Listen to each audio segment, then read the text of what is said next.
What a day. What a day. We're going to do this thing again one more time. The Center Ring is coming at you live, pre-recorded from an undisclosed location. The episode is the 23rd. The date, March 8th, 8:45 p.m. Central Standard Time. For all you fact checkers out there. I'll be one of your hosts for this journey. My name is Tim. Your co-pilot is Brandon. Brandon, how are you doing today? What's going on? I'm good. We survived the storms, the first round of them. We're here. We committed. There's severe thunderstorms warning everywhere, but we are like, you know what? We have a show to do. People are counting on us. It's a day late. I mean, what will they do without their 3-day-old esports news, right? What will they do without It's not the news, Tim. It's the opinions. It's the analysis, the opinions. That's very true. It's the banter. I can't. I just hate myself for saying that. That is very true. I never, and I will tell the listener this, do not wait for us to break any news. Never happening. It's not gonna happen. There will never be a breaking news story on this show. That's not what we're here for. We're here for interesting perspectives. We're here for entertainment, maybe an outside look, and that's about it. And that is no different on episode 23 of TCR. You can always follow us along on Twitter at the Center Ring. Our website, tcr.gg, has all of the outlets there to where you can find us. Go there. I'm not going to get into them here. You know, the usual stuff. Speaking of usual, we'll always end the show with the micro list of stories that just don't really warrant a whole segment to discuss. We will actually, before that, talk Counter-Strike Katowice. That might be a surprise to some that we're going to talk about that. But what also might be a surprise is we are going to start the show talking a little bit of Dota 2. A little bit of Shanghai Major action going on here. Because the second week, or I guess the second weekend main event concluded. So eventually it found a way to end. Despite all the drama, delays, everything there, the gameplay turned out to be a pretty damn good major, pretty good tournament there. It is a shame that even in the last episode, we brought this up for the week 1 of group play, and literally I think we talked about one game for like 2 seconds, and then it was just about the drama going on behind the scenes. It's going to be a little different this week because I do want to talk about the finals, the grand finale that went on between Team Secret and Liquid. But again, we have to touch on all the drama and everything there. So I want to talk a little bit about drama during. We'll talk about the game and then post-drama, because even when you thought it was all done, they reeled you back in. So where did we leave last time, Brandon? Gaben fired the host of the cast. They fired the production team. They fired the production team, and were delays everywhere. We're attempting to continue on. Okay, right. And they did continue on. They definitely attempted to make it worthwhile. Yep. Now, so Monday, I believe, where they started the main event, there was supposed to be this big opening ceremony. That was just canceled outright. They did not do the opening ceremony. Basically, I'd assume because of just delays. I mean, delays after delay after delay. Just looking at the grand final, I mean, first off, it was all about an hour-ish behind schedule to begin with. And then the grand final started, it was supposed to start at 11:30 our time. I don't think it started close to about 1, because I fell asleep watching like the pre-game show, which, by the way, production team for future reference, if you're an hour and a half behind, maybe cut your pregame show a little short. Did they start that like late as well? Well, they like, had did the to pregame because show start late, the semifinals started late. Everything was pushed back from like the first games being an hour and a half late. So basically everything went late, and then you tacked on little 10-minute delays here. So everything was late. But my point is, if you are late, we don't need the full pregame show anymore. Let's ditch that. Yeah, we have to think on the fly. I could see where they're using it, especially when there's no like commercials. Yeah, I could see where they're using it to transition the teams though from one team in the semis to the finals. I could see that. I'm with you. You're already so far behind. As soon as the teams transition, no predictions. Just cut to the game. We gotta go. Get to the game. We are so late on this. We have to go. In fact, I mean, it was so late, in fact, that they actually had to shut the venue down. At one point, they shut the venue down because the public transit in Shanghai only runs to a certain time. And I think it's early, at like 10 p.m. And to get the staff from the arena home, they had to shut it down. And they basically said all games will be played online from here on out. For that, I think it was Friday. Was it Saturday? No, it was Friday. It was Friday. So either way, though, that is another complication that delayed even more. But going on to that, like I said, the games were actually really entertaining despite all of that. And I don't know if that gets into your head as a player, all of the delays. It would have to for me. But I don't know, once you're in the game, does it really, like, do you even think about that? I don't think so. I don't think you would. I mean, you're probably complaining about the entire situation the whole time, but as soon as the game starts, I mean, you're focused on your job. There's so many things going on at that point to where, I mean, even think of yourself as a casual gamer. If you're having a bad day, you usually play video games and you don't think about any of that. Yeah. So I don't think the delays affected the players as much. Now, what we will get into with Counter-Strike is delays affecting to where it goes on really into the early morning hours. Yeah. To like 2-3 p.m. So that can definitely affect it. If you're looking at a fatigue level, then yes, that can affect it. If you're looking at a frustration level, I don't see it affecting nearly as much. So that being said, going into this, there was also a lot of drama going into the main event because honestly, this was in Shanghai, China, and the performance of the Chinese teams just weren't there as much. In fact, the highest placing Chinese team in this entire major was, let me pull up my stats here. It was eHome, and they finished 9th, and LGD was right behind them at 10th.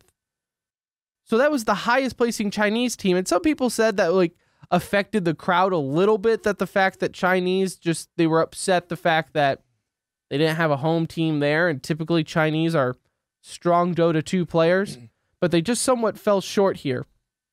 They didn't even, I mean, and 9th place is not making it past the losers bracket round 2. So they really sold themselves short there. When none of them, except for LG was the only one who was able to play in winner's bracket. All the others, they never made it to the top half of their groups. So that was one note there where the home teams were struggling. Jumping, though, I want to the grand finals between Team Secret, Team Liquid. How did they get there in the grand finals? You had Team Secret and Liquid. This was a rematch because they just played each other in the winner bracket semifinals. So they just played there. Team Secret ended up dominating Team Liquid 2-0, sent Liquid to the losers finals where they met Evil Genius.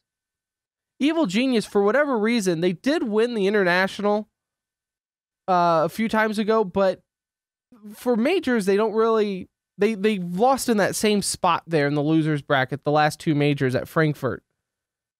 That's NA's dream team too. They're supposed to be the... Well, it's got Arteezy. Yeah, the saviors. It's got everything there. But they've been struggling at majors for a little bit there. if you call losers bracket finals struggling. They still walked away with a pretty paycheck of $315,000. So, you know, rough life. Poor guys. I was just looking at the prize money. That's ridiculous. Poor guys. But Team Liquid ended up, I say dominating. The score read 2-0. The first game was very back and forth with a lot of intense moments between Liquid and EG. The second game, Liquid just wiped the floor. Completely dominated EG in the second game, moving on to the rematch against Team Liquid in the finals. Now, in the finals, again, keep in mind, Secret just dominated Liquid 2-0 a round ago. Things really didn't change for him, considering Team Secret ended up winning 3-1. In game one, it was honestly all Team Secret. Like, Liquid honestly never got into it. It seemed like Liquid was constantly on the defense on game one. Game two, you know, Mind Control, he played Beastmaster for Team Liquid, which I felt like that helped him a lot more. They ended up winning game two. It was close. Team Liquid ended up winning, and it was close there. But what happened was, in the 50th minute, Team Secret ended up losing a team fight and wiping right next to their core. So, nothing will help you there at a team wipe. And just looking at the times for all these games, the ones that Team Liquid were winning, I mean, other than the game two in the finals, it looks like Team Liquid was playing a shorter game much more efficiently and got sucked into Team Secret kind of running a little bit long on their games and probably getting a little bit more build-up going throughout the games before finishing it. Seems like Liquid probably should have pushed them a little bit harder than what they did. Well, and then even there, you have game three. What was the time for game three? Do you have that in front of you? Yeah, 44 minutes. 44 minutes. Game two was 50 minutes. Game four was actually the fastest one. Yeah, it was 25. That was actually unnaturally fast for Dota 2, in my opinion. Typically, I feel like they last around the 40-45 minute mark. That's a HOTS game. Yeah, there, 25 minutes. Secret, they had blood in the water, and they didn't waste any time.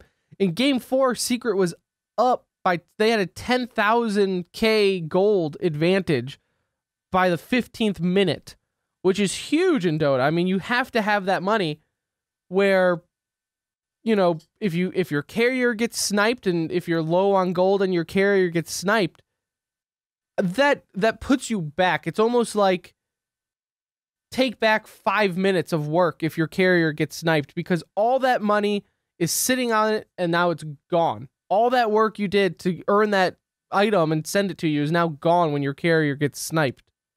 So game four, not only were they at a very, very disadvantage in gold quickly, before that, even all the commentators before the game were saying how they've never really seen such a one-sided team comp. Like, they called it. They nailed it when they were like, this is Team Secret's game. Like, just heroes alone. To name a few, on Secret, you had Lion, Doom, Beastmaster, Windrager, and Slark, which that's a lot of heavy hitting, a lot of damage there. Where Liquid, you had Invoker, Tusk, Dazzle, Faceless Void, and Drow Ranger. I appreciate them using Drow Ranger. I am made fun of for using that in Dota. That you actually, yeah, I think you sent me a message when they. I did, because I play. That's one of my favorite heroes, and I get made fun of for playing them because pros don't play her. Well, guess what? They might have lost. Not only did they lose with it, they lost in 25 minutes. Let's go ahead and just. Maybe that wasn't her fault. Perspective. Maybe that wasn't her fault. I know a lot of people too were saying with Team Liquid, because they just, other than game two that they won, they never really looked in like sync. And they kept picking somewhat the same heroes every time. And people are like, why are you keep picking these heroes? Well, based on the bans and everything of the game, and this was even brought up in the pregame show before Game 4, excuse me, where this is really with any MOBA that you can kind of use this point with. Would you rather play for a good team comp or play with heroes that you are comfortable with playing? It depends. So you're in the draft. You have the heroes. I mean, the comp is there waiting for you to take. That's the entire. You have to play support, and you're like, man, I'm just not. If your team comp can't hold a candle to the other team's preferred heroes, there's absolutely no reason to even. You can be like this is the whole argument of change of playing to your opponent's playstyle or playing to your strengths. Their strengths are your strengths, and if your team comp can't survive against theirs, it doesn't matter how strong you are with it, right? Like if it's a bad matchup, you either need to change something, your strategy, or change something your comp to compensate for it.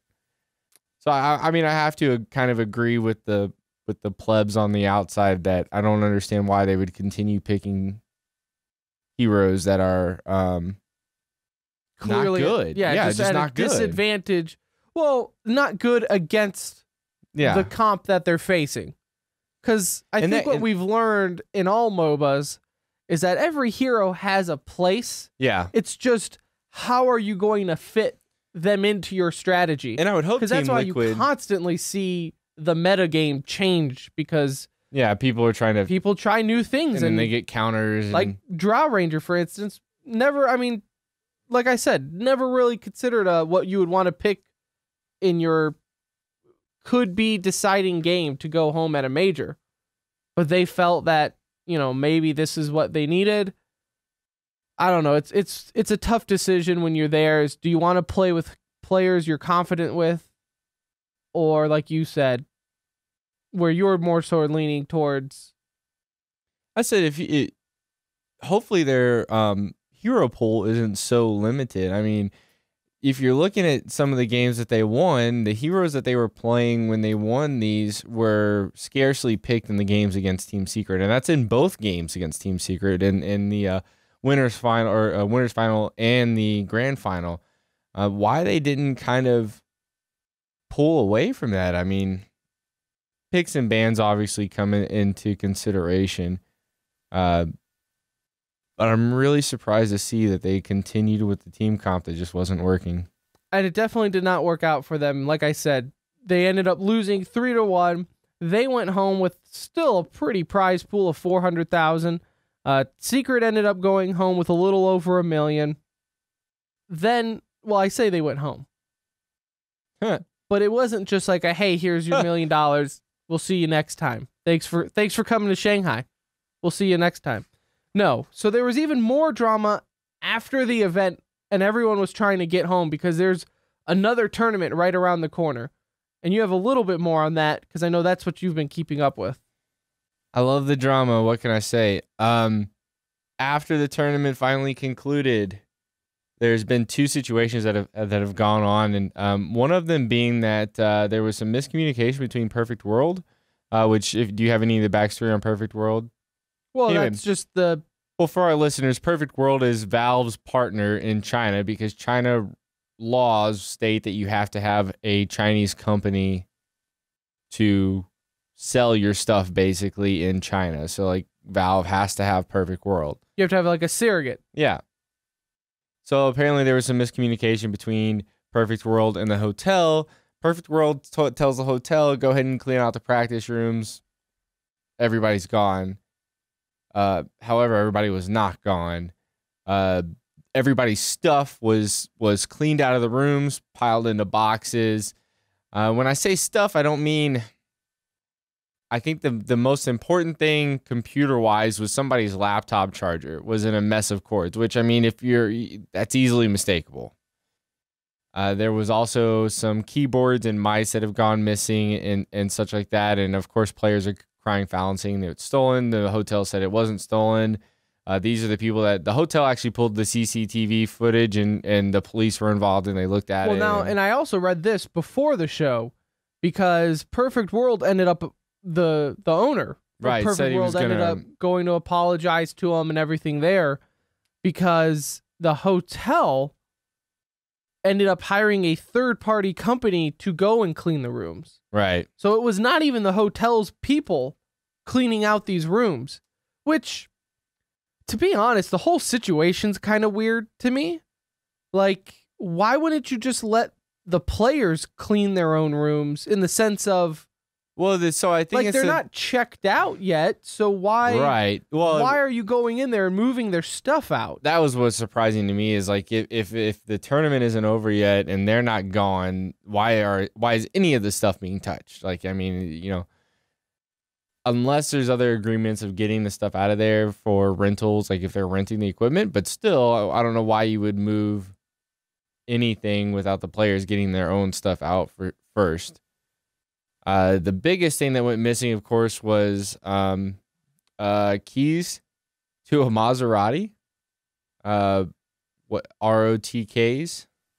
I don't know if you pronounce it. Rot. So, but Maserati, not bad. He owns That's a Maserati. How you know he's a Dota player. I had to look up his prize winnings, and he's like won over $1 million in one tournament, and I can understand that. I guess if I had $1 million, I'd probably go drop $120,000 on a car too. But anyway, continuing on. So the whole hotel thing goes down. I believe Perfect World actually released a statement that they were going to be reimbursing players for any missing gear that they couldn't find, mice, keyboards, stuff like that. Moving on, Complexity had two players, or I'm sorry, a player and a translator.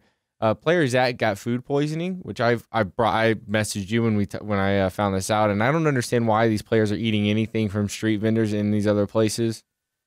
Why you're not going to like just straight up McDonald's or something when you're there, or a restaurant, like a sit down restaurant. So I kid you not, somebody posted a video of this thing called gutter oil, where Chinese food vendors, street vendors, will go and pull the sewage water and then boil it to get the fat from the waste, and then use that fat to cook the street food. Delicious. I will never eat in China. If I ever go to China, I will starve. No matter where you're at, you should always question street food to begin with. Right. So again, but yes, if you are in a foreign land, stick to what you know. And not eat off a street vendor. Well, I mean, you'll go to a restaurant. Anything. Anyway, so Zach got food poisoning, and so Complexity requested that Zach and Josh's flight, Josh was the translator for the tournament, be moved to the next day so that they could recover. And they did move Zach and Josh's flight, but they also moved everybody else's. And we're basically like, well, sorry, you just have to stay in Shanghai now for an extra day. And you can only imagine after all this has gone down, everybody just wants to leave. The last place they want to stay. Shanghai. If I was even day. Zach, if I would have had food poisoning, I was like, just give me a couple extra barf bags on the plane. I need to get out of here. It's unreal. It's the gift that keeps on giving. Yeah, the Shanghai Major is just. I feel like we'll still hear stuff from it.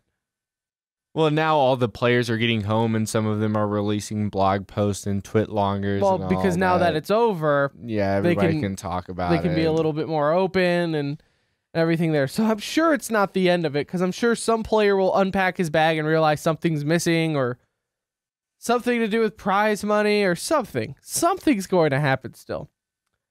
But one tournament that went more smoothly in the sense of production, not so much in the sense of delays, was Katowice, the IEM Intel Katowice, formerly a major for Counter-Strike Go. This year it's just a tournament. Still a big one. I mean, it's still one that is marked on your calendar, but MLG Columbus ended up taking their major spot. So, for those who are wondering what happened with that. Now, like I said, as far as the tournament went, it was smooth. Gameplay was awesome. There were still major delays in that, because what happened with the whole, I guess, tournament itself, or the whole event, I should say. So Counter-Strike was not the only game there, where they were wrapping up on Saturday. League of Legends basically had the entire day of Sunday to itself.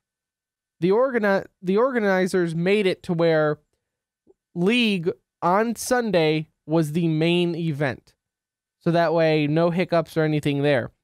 The issue with that was there were so many delays on the Counter-Strike side of the event on Saturday that with the players literally, like, the finals started, I believe, around 12:30 local time. So in Poland, it was like 12:30 a.m.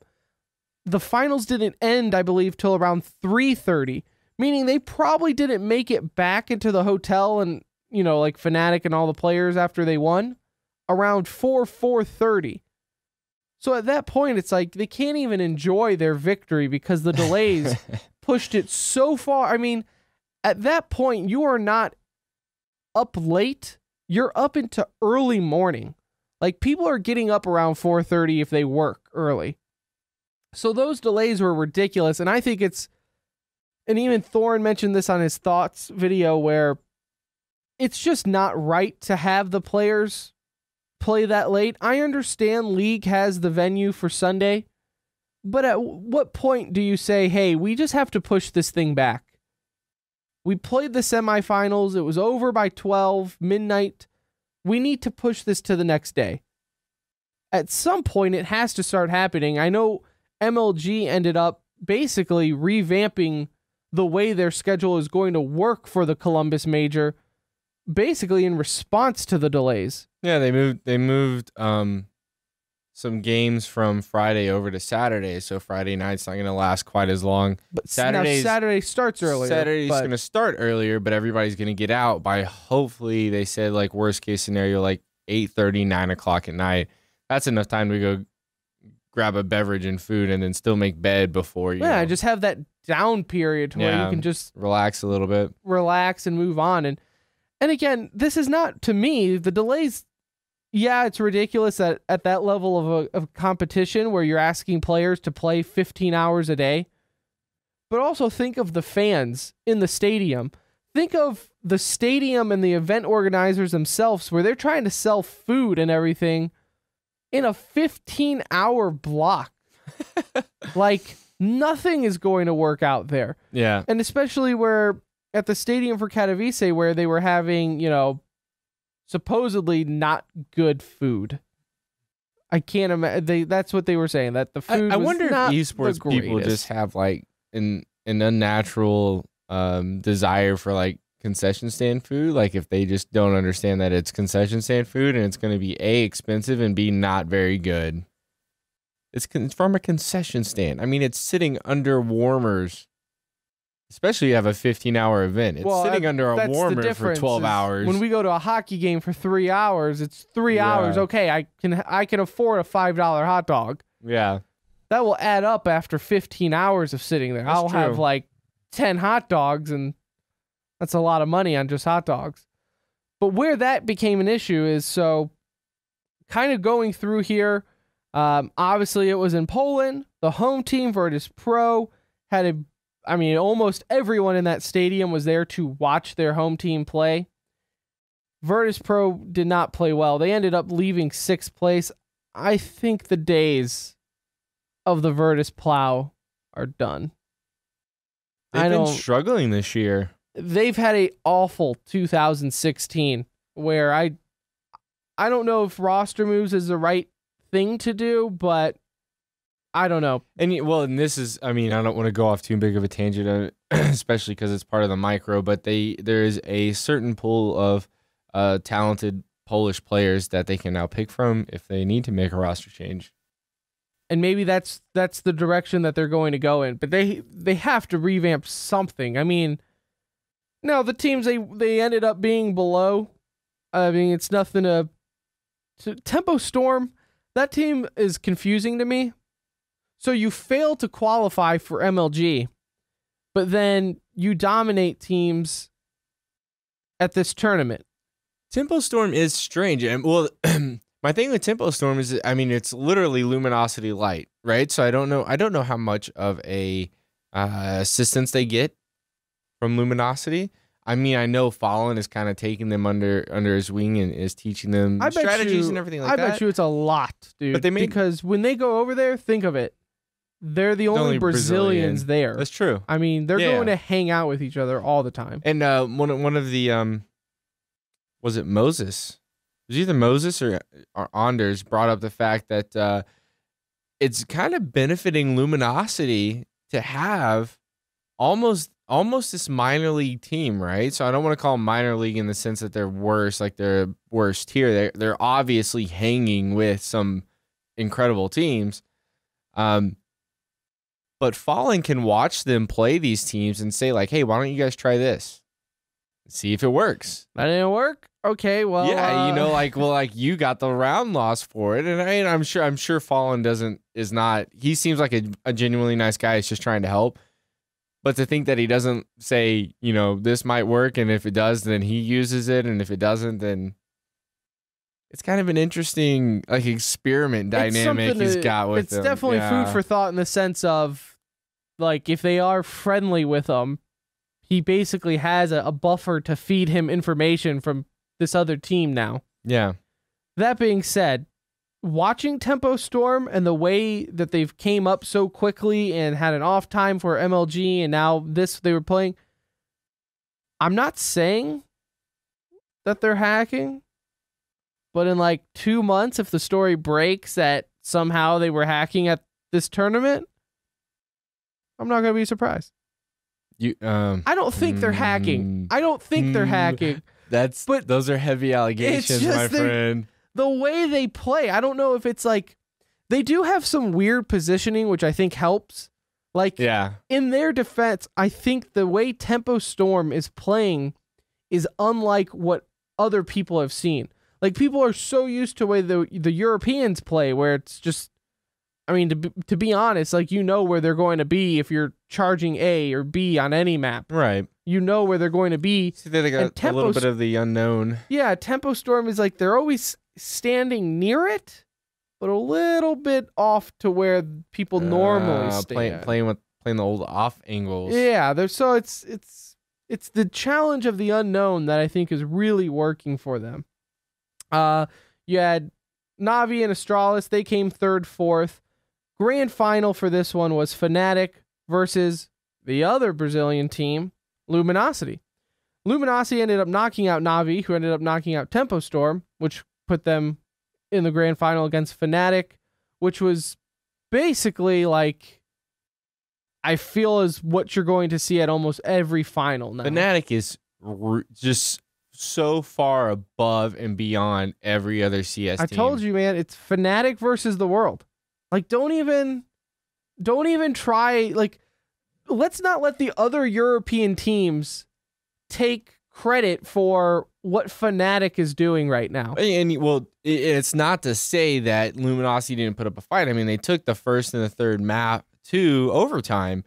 But that's so it's just skewed. not enough. That's so skewed to say, though. They didn't.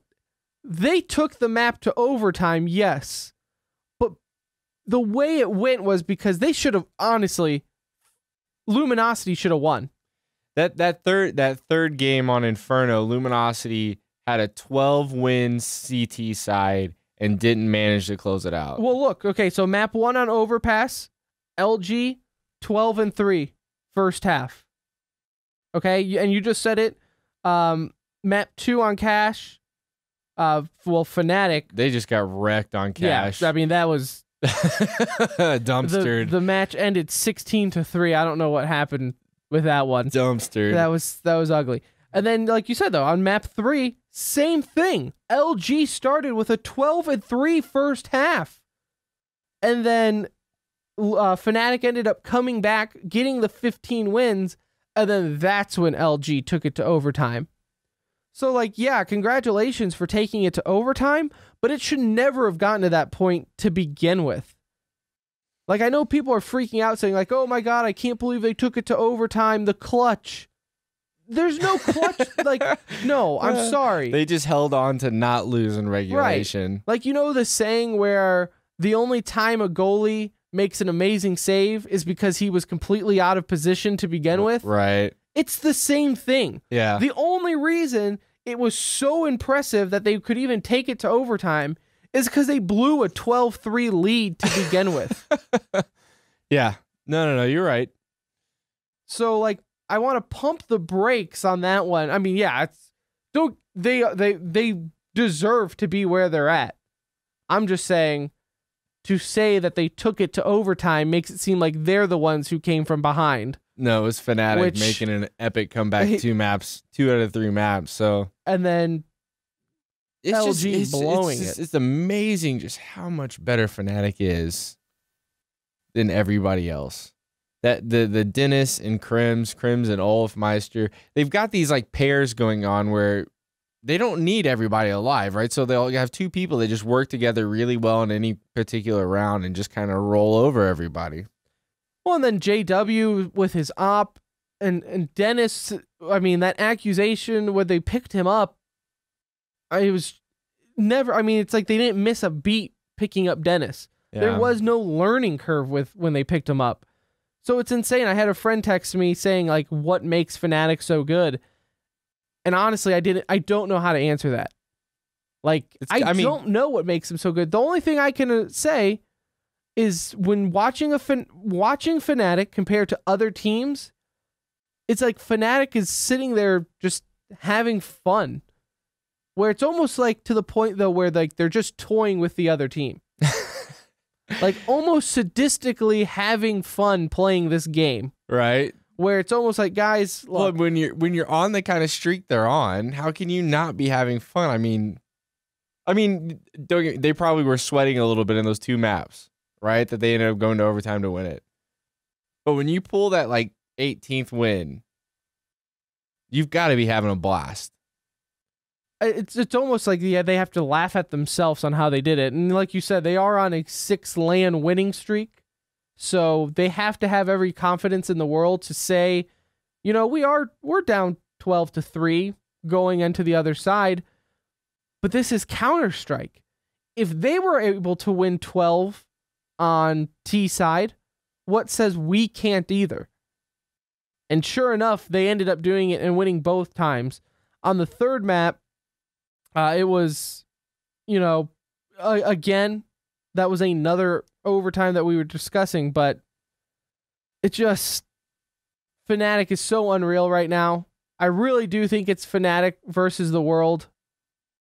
Like, when they heard that all the majors for Counter-Strike now have $1 million, they're like, let's go make some money. Yeah, they just had to have been the happiest people because show me the money. Just writing checks and breaking necks. But that was really it. I mean, that's the dominating performance of Fnatic was my storyline for Katowice. Mongols were there. I will give them the shout out. They were able to make it there. They had no visa issues with Katowice compared to the MLG qualifiers. They ended up getting dead last, though. They went 0-5 for the entire tournament. Team Envyus, they went 1-4, but we'll get to that in the micro here in just a second. But there's roster moves there. They obviously had enough of whatever happened there. That was ugly performance by them. I know there were some crowd issues and everything with the stadium, like we said, though. I want to say this, and I don't want to get bogged down because I know we already talked about the drama with Katowice and the stadium and everything there. With Shanghai. Well, with Shanghai, but yeah, just overall drama of stadiums and everything. The crowd left after Virtus Pro, and like you could see the pictures. It's like a complete sellout, and then Virtus Pro loses, and there's like 50 people in the crowd afterwards. And I know some people were saying like, oh, that's so disrespectful. They should be a fan of the game and, you know, blah, blah, blah. Now, come to find out, the stadium first wasn't letting people back in. Like, once they left the stadium to go get food, they just weren't security was not letting people back into the stadium. Second, I wanted to bring this up. I have no issue with people leaving if their home team loses. None. Well, it happens in regular sports all the time. You know that they, don't remember the percentage. A lot of those people that were in there watching VP were there for free. They opened the stadium up for free for Polish citizens or to Polish people to come watch it. And if You've never seen a game of Counter-Strike in your life. You're there, you're like, what's going on? It's esports, it's kind of cool. I play that game or whatever. Oh, there's a Polish team. All right, there's no Polish team. Why would you stay? I have no issue with them leaving. I mean, that is the home team. They got destroyed for the sake of the conversation, and the people wanted to leave. I have no issue with them leaving. I mean, look at any other, say the Cowboys. Cowboys are getting dominated. That stadium's empty by the time the game's over. It's the same. Beat that traffic. It's the same exact thing, I feel like, with this one. And I think it's ridiculous. Like, everybody says, like, if we go with public opinion at the rate it's going on who should be allowed to host a tournament, no city in the world will be hosting a tournament. Because NA can't host one because of visas. Now Poland can't host one because of crowd issues. China can't host one because of everything issues. So I mean we're running out of countries. We're running out of countries. You have Russia, but God knows the issues that could happen there. We're running out of places to have tournaments at. If we keep listening to public, Australia is the only thing that's left, and then you just have to worry about all the animals that can kill you. So, and snakes and spiders, and nobody really wants to go to Australia. Professional gamers, Lord knows, are going to get hit by something. Renegades actually left Australia to come here, so wouldn't that be the irony there? To have the next major in Australia, not like they'd qualify, but wah wah wah, they'd be able to watch it.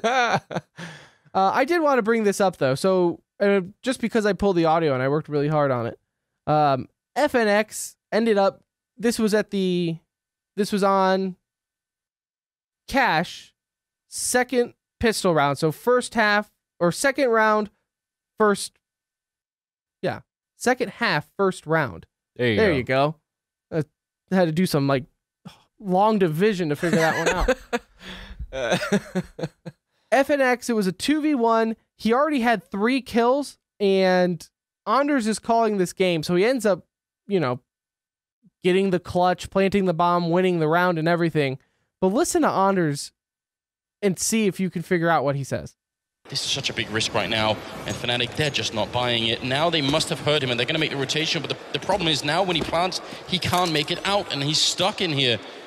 Just getting the bomb down. He's going to have to take the fight. There's the one shot. FNX. Oh, no! Are you kidding me? FNX has a quad kill. That's an ace in the round. In the grand finals. I love his calls. 0 to 100. In no time. In no time. How he can do it. If I tried doing it, and I did to myself. Practicing in the mirror. So many words got stumbled on them. It's like his accent just allows everything just to mash together, and yet you could still listen. You could still hear it. You could still understand everything. I love Anders. The man doesn't get paid enough. But then, side note for Anders, I guess he's lost 75% vision in one eye. What? He's getting it looked at, but we can't have our national treasure lose his eyesight. Because how can we ever get calls like that if he goes blind? I mean, as long as he's got one good eye, you don't need depth perception to watch Counter-Strike, right? No, you can put that monitor right up to your face. Just get right up kiss on the monitor if you have to. Anyways, let's move on to the micro so we can head home before the next round of storms hit. What do you have for us? All right, so we kind of touched on it briefly earlier. 2 things specifically for Counter-Strike, team change-wise. Envyus has dropped Kiyoshima after their incredibly poor performance at Katowice. And it was clearly not a very good breakup. Just to go into a quote from Kiyoshima, he said via a tweet longer, it's our cohesion became really bad. The communication between players became even worse. We basically lost our soul. I personally found it really hard to work in those conditions and couldn't make it through. My point of view is that if I can't work that many hours, or you can't work that many hours with people you can't communicate with and people who don't entirely respect you. Concerning thing there is that is almost the same thing Scream said when he left. Right. So they're kind of cycling back through, and maybe it's a French thing. Anyway, regardless, Envyus has picked up the LDLC White Rifler Devil, who's actually, after digging a little bit and looking into some of his games, he's a very solid rifler. He's a talented entry fragger. He has a 1.01 rating on HLTV, which is not great, but better than some of the other players on Envyus. We'll see what happens to his rating when he starts playing higher level competition. Yeah. And it was really surprising to see. I mean, I was surprised at first to hear this change because they did win the title, the major title at the end of 2015, and they had the blue hair and all that other stuff. And throughout 2016 so far, they have an 18-14 record on LAN.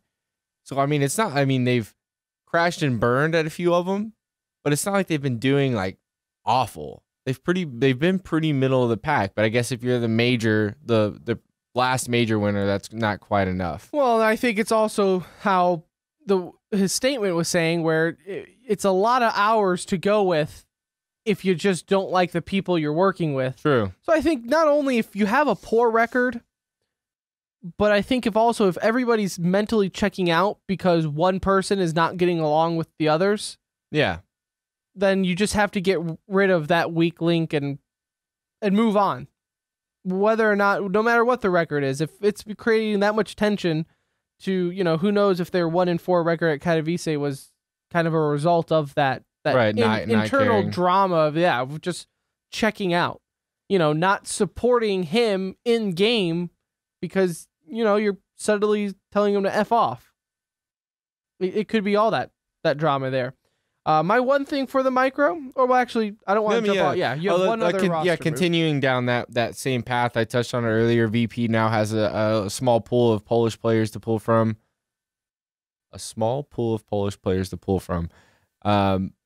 Going forward, as Vex Gaming has now shut down all of their esports team operations and will no longer be competing in any games. But still involved. The management has said that they will stay involved in the esports scene. Don't know in what capacity. The CS team has also stated that they will stay together and look for a new org as the same team because they have done pretty decent for themselves. End of 2015 going into 2016. Unless Virtus Pro asks one of them. Yeah, until VP says, "Hey, we'll give you a contract," and then the one guy will leave, and everything. They have qualified for 3 majors. That team has, so they've done well. Kind of surprising to see him drop, I guess qualifying doesn't. I mean, you just don't know the cost involved. Yeah, the cost for an esports is so ridiculous when you think of you have to have competitive pay for players, then hotels and accommodations. And really, I mean, how much are players are expected to pay for themselves at these events? I'm sure everyone is different. But tournament organizer pays for most of it. Right. Nowadays, so it's cost. I'm sure it's a cost thing. They were spending more than they were making, and they realized they couldn't do it.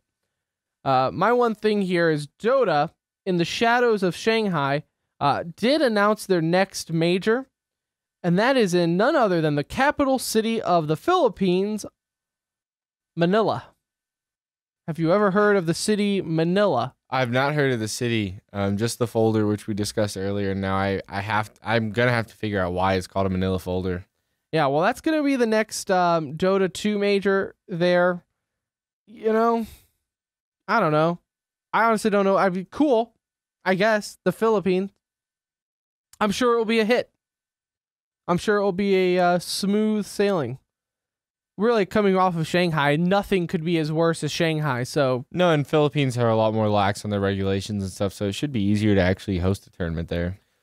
Indeed. Did you have anything else for the mic? I know you had a lot for the mic. One other thing, actually, Riot Games has acquired the developer of Rising Thunder, which is a fighting game created by very, very prominent people in the fighting game community. It had a strict focus on online and simplified gameplay without losing depth, and people are thinking that Riot is now going to be jumping into the fighting game scene here very shortly with that acquisition. Riot jumping on another game, huh? Other than League? We'll see. Why not? If they can get this like a solid free-to-play online fighting game that has decent netcode. Well, and that's a good point. They know how to do free-to-play. Yeah, and people will buy skins out, the wazoo to look cool during a fighting game. Yeah. I guess I didn't think about that prior when you told me they do know free-to-play, and they do know how to make a game into an esport. Yep. And fighting games, they definitely have their spot. Well, that is going to just about do it for us tonight. I thank you so much for listening. If you made it all the way through, or even if you skipped around and you're listening to this exact moment where I say thank you. Thank you. Episode 23 of The Center Ring is in the books, all said and done. You can find us on Twitter again at The Center Ring. I'm at Pirate Mushroom. You are at Brand Any New, correct?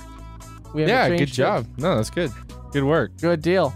Our website, tcr.gg, you can find all the outlets on where we go. You can find the audio, which will always be the first thing up, by the way. Audio is always up the next morning because it takes 5 minutes to edit. Video, it's a wild card. I don't know. We'll figure it out eventually.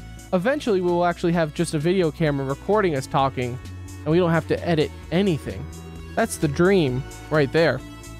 So anyways, I hope you enjoyed it. We will be back next week for episode 24, where I'm sure we will talk about, things. Esports and stuff.